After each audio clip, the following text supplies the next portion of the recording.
Hello, welcome everyone. I'm here to show you Yugi's deck from the first season of Yu-Gi-Oh, where he was battling against Pegasus and the whole arc of, of that. So, here we go. First card, Mammoth Graveyard. Of course, Mammoth Graveyard he used many times. Silverfang, of course. Golden Soldier of Stone, of course. Mystical Elf. Feral Imp, very used card by him. Winged Dragon Guardian of the Fortress 1. Horn Imp. Beaver Warrior. Komori Dragon. Celtic Guardian. Next one is Griffor. Curse of Dragon, of course. Summon Skull. Dark Magician. Gaia the Fierce Knight. Karibo. Catapult Turtle, of course. Blackluster Soldier, which he used against either Joey or Mai. I forget. I think it was against Mai, if I'm not mistaken. Magician of Black Chaos. Used against Pegasus at the end, defeating him. Swords of Revealing Light. Brain Control, used many times. Polymerization. Monster Reborn. Soul Release. Now, I want to stop here and explain this. So, in the original, him starting, against Kaiba, he wins by Exodia to defeating Pegasus. He does not use this card. They only show 39 cards out of the 40. That's the rules. You have to have 40 cards in your deck or above to play in Yu-Gi-Oh. That's been a rule. So Soul Release is a card that was never played in the first, but after defeating Pegasus, he did that thing with Rebecca Hawkins, and they did that whole thing. He actually battled her and used this at the end. He used like every single card that I have in this deck, and then he used Soul Release. So I think that's still part of the first season in my book. And if there's only 39 cards, it's like, what is the 40th card? If it's not Soul Release, then I don't know what it was. But that's how I got Soul Release.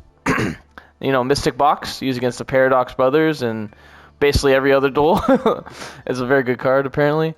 Maku the Magical Mist, he used this many times for the Summon Skull. Just additives. Horn of the Unicorn, used for Feral Imp and other things. Mystical Moon, Book of Secret Arts. Black Luster Ritual for the Black Luster Soldier, right here.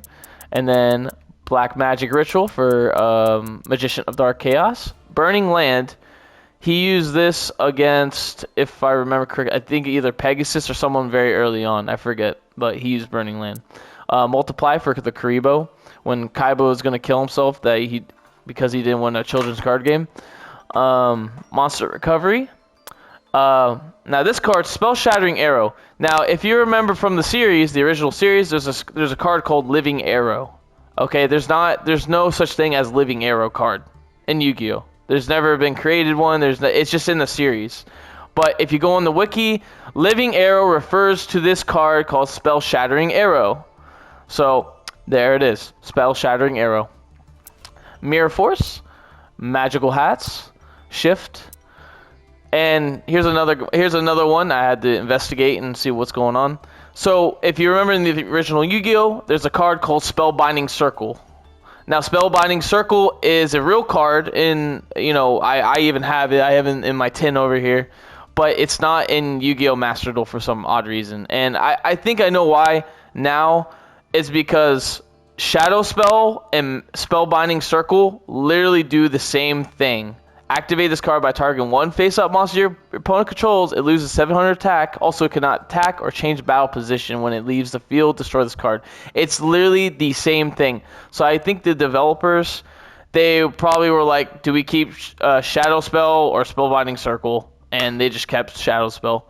But Shadow Spell equals Spellbinding Circle. So there you go.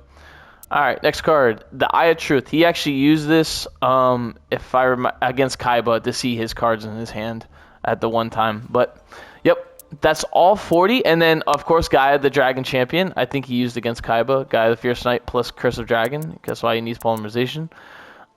So, that's all 40 cards. If you guys could give me a like, that'd be awesome. It took so much research just to find all these cards and get it so accurate, 100% accurate.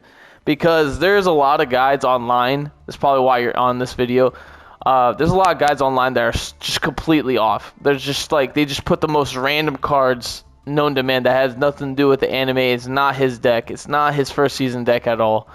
And I had to investigate this. I went to previous episodes just to see the cards and what he used and everything. And this is it, folks. This is 100% accurate.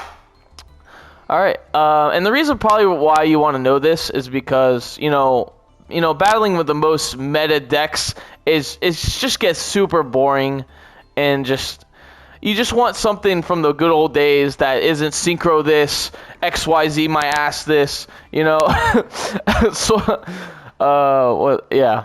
The metas, yeah, and it's just repetitive garbage. And so, you're with your friend and you just want to battle using the old Yu-Gi-Oh deck, and it's a lot of fun. I hope you guys enjoyed the video. I hope this helped you a lot. Thank you.